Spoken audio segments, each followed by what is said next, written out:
Bismillahirrahmanirrahim. Assalamualaikum warahmatullahi wabarakatuh. Alhamdulillah, salatan wassalaman ala rasulillah. Jumpa lagi di channel Bapak Wahyudi. Kali ini kita akan belajar bersama tentang kesebangunan bangun datar. Ada dua syarat, dua bangun datar dinyatakan sebangun. Yang pertama adalah perbandingan panjang sisi yang bersesuaian senilai. Dan yang kedua, sudut yang bersesuaian sama besar. Apa bedanya dengan kongruen? Kalau kongruen, bentuknya sama, ukurannya sama.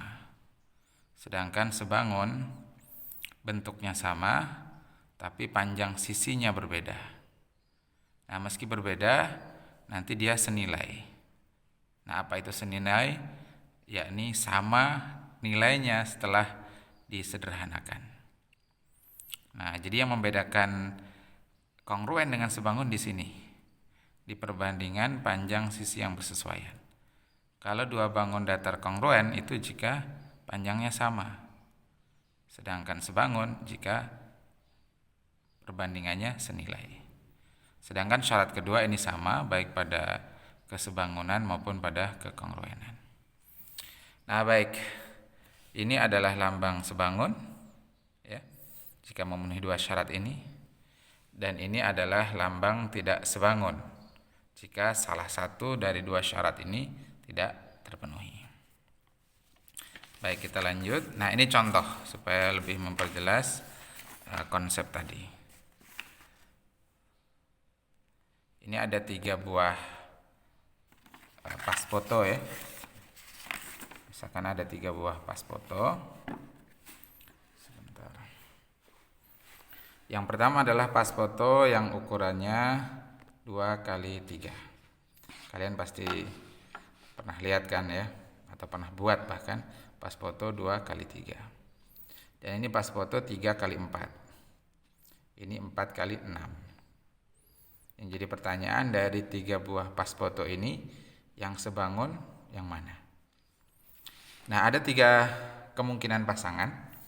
Kemungkinannya I ini yang 2x3 dipasangkan dengan ini. Itu yang pertama. Yang kedua, 2x3 dengan 4x6. Dan yang ketiga, 3x4 dengan 4x6. Nah, kita akan lihat satu persatu, ya, apakah dari 3 buah pas foto ini ada yang sebangun. Kalau ada yang sebangun, yang mana gitu. Baik. Yang pertama kita bandingkan 2x3 dengan 3x4. Untuk syarat sudut, setiap sudutnya adalah 90 derajat. Ya, sama. Kenapa sama? Lihat, karena bentuknya persegi panjang. Ya, persegi panjang, setiap sudut-sudutnya besarnya adalah 90 derajat. Berarti syarat besar sudut sudah terpenuhi. Tinggal kita lihat syarat perbandingan sisi yang bersesuaian. Perhatikan di sini AB itu bersesuaian dengan EF yang ini. AB bersesuaian dengan EF.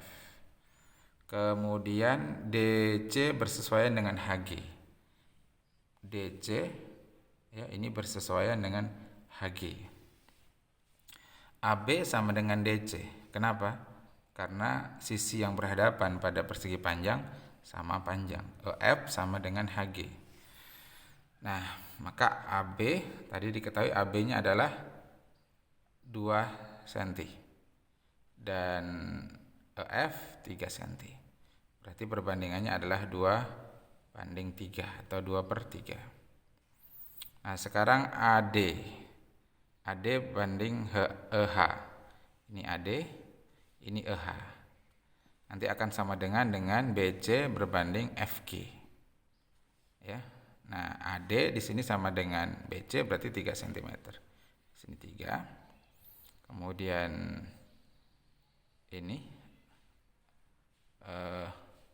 EH dan FG 4 cm. Nah, jadi perbandingannya adalah 3:4. Nah, dari sini ternyata tidak sama. Yang ini 2:3, 2/3, ini 3/4. Jadi perbandingannya tidak sama. Nah, karena perbandingannya tidak sama, maka berarti dia tidak sebangun. Ya, mudah-mudahan jelas ini. Selanjutnya untuk Pas foto pertama dengan ketiga ya. Artinya 2 kali 3 dengan 4 kali 6. Sudutnya sama besar karena persegi panjang. Sekarang tinggal perbandingan sisinya. AB ini yang pertama ini ya, dibandingkan dengan IJ atau sama dengan DC per LK. Bisa dilihat lagi nanti gambarnya, itu 2/4. Sama-sama dibagi 2, 2 dibagi 2 1, 4 dibagi 2 2. Sehingga 1/2. Sedangkan AD per IL nanti sama dengan BC per JK.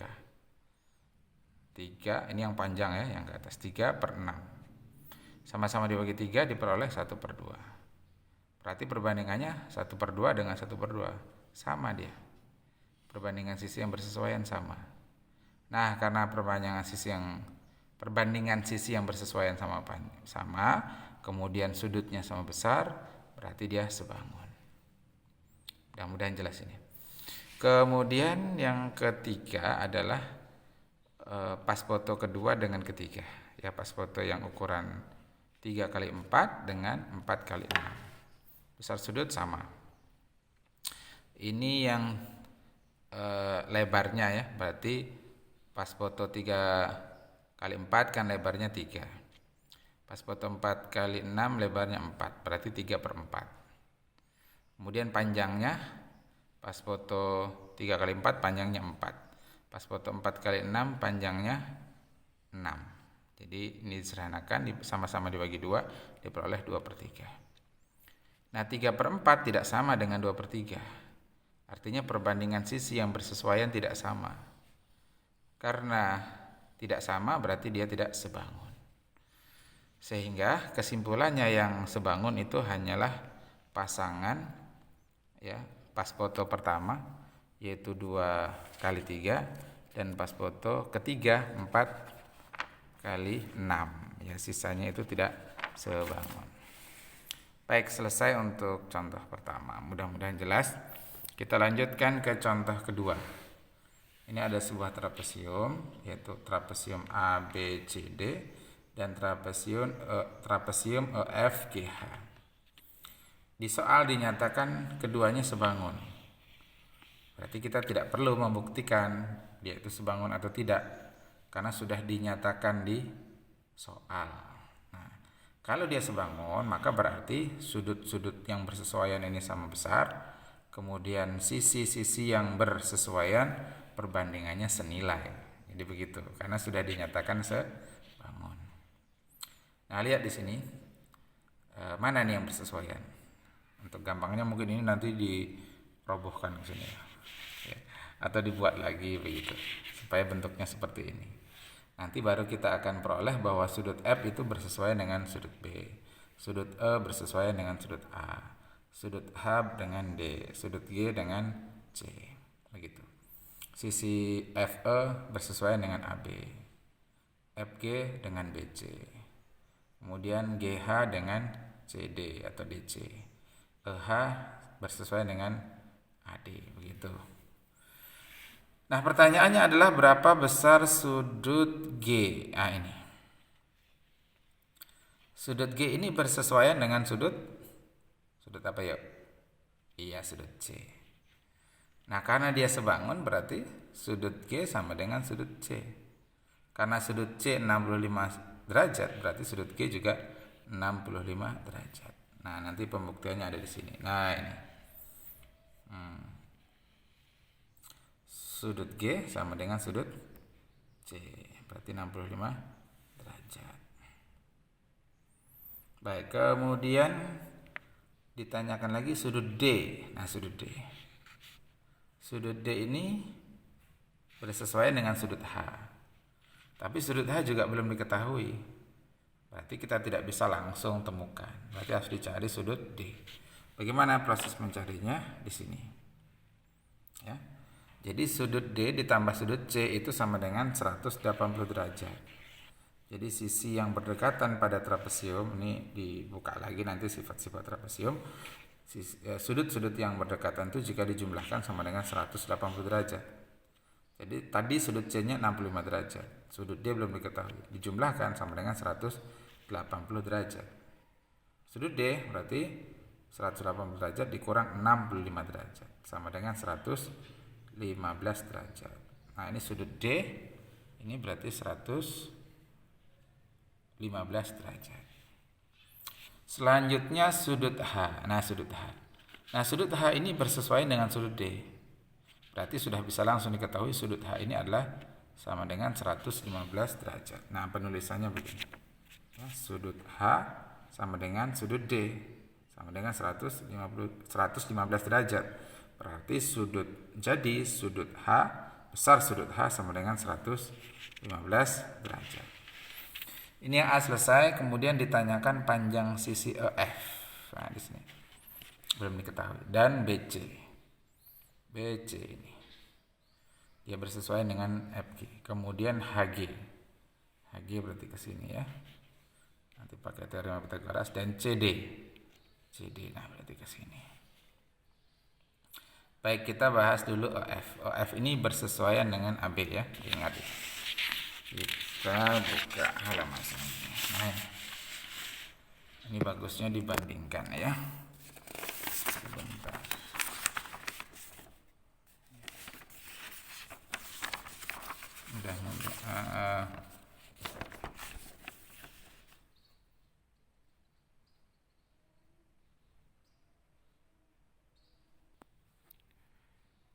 Nah, baik, ini perhatikan ini ya. OF yang ini bersesuaian dengan AB ini. Kemudian FG, perhatikan FG ini, FG bersesuaian dengan BC. Nah, ini. Kemudian HG bersesuaian dengan DC. Ini HG bersesuaian dengan DC. Kemudian HE, berarti ini HE bersesuaian dengan DA. Ini. Ditulis di sini ya. Nah, yang diketahui apa? AF belum diketahui. AB diketahui, ini 16. Kemudian FG mana FG? Nah, di sini diketahui 20. PC belum diketahui. HG belum diketahui. DC juga belum diketahui. HE, ini HE diketahui, ini berapa ini? 15 cm. Kemudian DA ini diketahui 20 cm. Maka ini yang diketahui ini ya. Ini yang tidak diketahui. Dari yang ini di atas ini yang lengkap, yang ini 15/20. Nah, inilah yang nanti akan kita banyak gunakan karena dia lengkap gitu ya. Nah, ketika ditanya mencari EF, digunakanlah EF per 16 yang ini. Dan ini kemudian diambil. Jadi EF per 16 sama dengan 15/20. Kemudian kenapa kok ini yang diambil? Karena ini lengkap, angka-angkanya ada. Kali silang. Maka diperoleh ini 20 kali EF ini. Terus 15 kali 16 ini. 15 kali 16 sama dengan 240. Jadi EF sama dengan 240 dibagi 20 sama dengan 12 cm.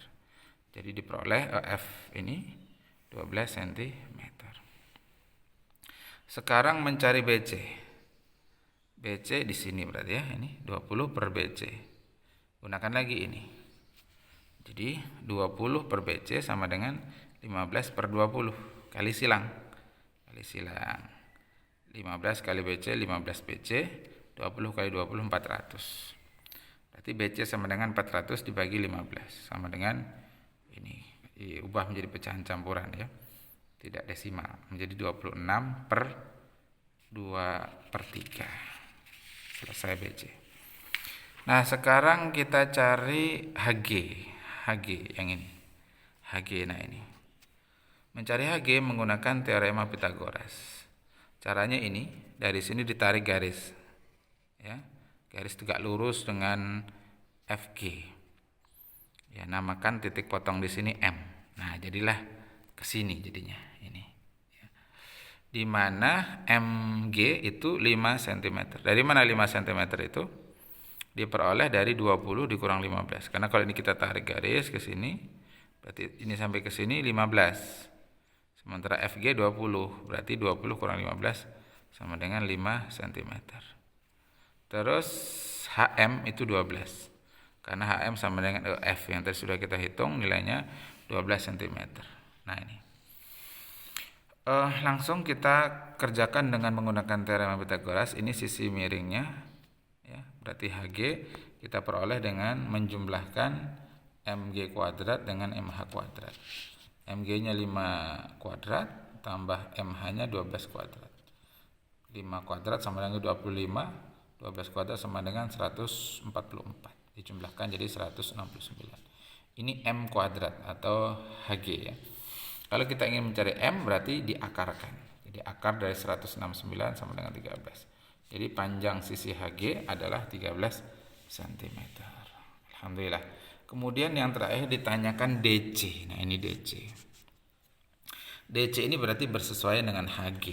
Oke, kita tulis di sini HG per DC sama dengan HE. HE ini ya. Jadi tadi ini lihat perbandingannya HG. HG itu yang ini per DC, EH per AD atau DA. Berarti HG-nya tadi diperoleh 13, DC ini yang dicari, HE-nya 15, DA-nya 20. Kali silang, nah, diperoleh 15 kali DC sama dengan 13 kali 20. 13 kali 20 sama dengan 260. Berarti DC 260 dibagi 15. Dijadikan pecahan campuran menjadi 17/3. Baik, selesai, mudah-mudahan jelas. Kemudian yang terakhir ini contoh nomor 3. Nah, diketahui gambarnya seperti ini ya. Sebuah foto diletakkan pada selembar karton. Ini kartonnya EFGH. Ini kartonnya yang di luar. Ukurannya 50 kali 40. Jadi EF-nya 50, FG-nya 40 cm. Nah, sebelum dipasang di figura ya. Di bagian sisi kiri kanan atas, dan bawah foto diberi jarak seperti nampak pada gambar. Nah ini fotonya ya, dengan karton ini ada jarak 5 cm, kemudian ini juga ada 5 cm, di atas ada 3 cm. Nah yang belum diketahui ini jarak bawah disimbolkan A. Inilah yang ditanyakan. Nah biasanya siswa terjebak gitu, hati-hati ya, ini ada jebakan. Ini 5, ini 5. Sama. Di atas 3. Oh, berarti di bawah ini 3 juga. Biasanya ada pilihan 3 itu untuk menjebak. Nah, hati-hati, ini 3 itu hanya pengecoh. Ya, jadi tidak boleh malas penghitung ya, harus dicari nih A-nya berapa. Nah, bagaimana cara mencarinya? Kita bisa gunakan konsep kesebangunan. Jadi ini bagian dari penerapan konsep kesebangunan. Yang pertama, ya, harus kita ketahui karena foto dan kartonnya ini berbentuk persegi panjang, berarti besar sudutnya 90 derajat. Itu yang pertama. Kemudian panjang AB, ini panjang foto AB itu adalah pengurangan dari 50, ini panjang karton dikurang 5 dikurang 5. Jadi 50 dikurang 5, 45 dikurang 5 jadi 40. Ya ini kemudian. Jadi panjang AB adalah 40 cm. Kemudian panjang BC, ya lebar foto. Itu berarti 40 cm dikurang 3 cm dikurang A. Gitu. Jadi ditulis di sini. 40 dikurang 3 dikurang A. Nah, 40 dikurang 3 37. Kurang A. Jadi 37 kurang A. Nah, sekarang kita mencari A, caranya gunakan konsep perbandingan, yaitu AB, di sini AB, dia berbanding dengan EF. Nah, AB banding EF. Kemudian BC berbanding FG. BC banding FG atau GF. Itu konsep dasarnya ya. Kemudian sekarang kita masukkan angka-angkanya. Untuk AB tadi diketahui 40. Kemudian EF ya diketahui 50. BC yang dicari. Kemudian GF juga 40 tadi. Nah, sekarang BC-nya ganti dengan 37 kurang A ya sebagaimana yang sudah diketahui tadi di sini. Nah, ini BC adalah 37 kurang A. Nah, baik, kemudian kali silang. Dikali silang. Kali silang 40 dikali 40 ini 1600. Sekarang 50 dikali 37 kurang A. Nah, 50 kali 37 kurang A. Ini kalikan ke dalam, 50 kali 37 1850. 50 kali negatif A berarti negatif 50A. Nah, sederhananya kemudian ini pindah ruas ke sini jadi negatif ya. 1600 dikurang 1850 sama dengan negatif 250. Nah, A berarti negatif 250 dibagi negatif 50. Negatif dibagi negatif positif. 250 dibagi 50, 5. Jadi hanya 5 bukan 3. Nah, hati-hati. Jadi jarak foto ke karton bagian bawah adalah 5 cm. Nah, demikianlah pelajaran kita hari ini. Nah, terakhir ini tugas. Silahkan dikerjakan. Selidiki apakah dua trapesium ini sebangun. Jadi sudutnya ini sudah sama. Tinggal membuktikan PQ berbanding dengan DC apakah sama dengan SR dibanding dengan AB. Kalau perbandingannya senilai berarti dia sebangun. Kemudian ini dua bangun di atas sebangun katanya. Sudah dinyatakan sebangun. Anda tinggal mencari nilai X, Y, dan Z. Ini X. Tentunya X ini lebih panjang daripada 6, ya kan? Tidak sama dengan 6. Kemudian Y. Nah Y ini tentu lebih pendek daripada 16 karena lebih pendek dia. Z berarti lebih pendek dari 16 juga. Jangan sama, kalau sama itu namanya kongruen. Dan terakhir ini dua bangun di atas sebangun ya, sudah dinyatakan sebangun. Berarti sudut-sudutnya sama besar dan sisi-sisi yang bersesuaian senilai. Nah, tugas Anda tinggal mencari nilai P. P ini berarti bersesuaian dengan ini yang 10. Kemudian Q. Nah, Q ini berarti bersesuaian dengan 16 ya. Dan terakhir R. Nah, R ini berarti bersesuaian dengan 18. Baik. Selamat mengerjakan tugas, semoga sukses. Kalau ada pertanyaan silahkan ditanyakan di kolom komentar ya. Silahkan ditanyakan di kolom komentar. Demikian, terima kasih. Assalamualaikum warahmatullahi wabarakatuh.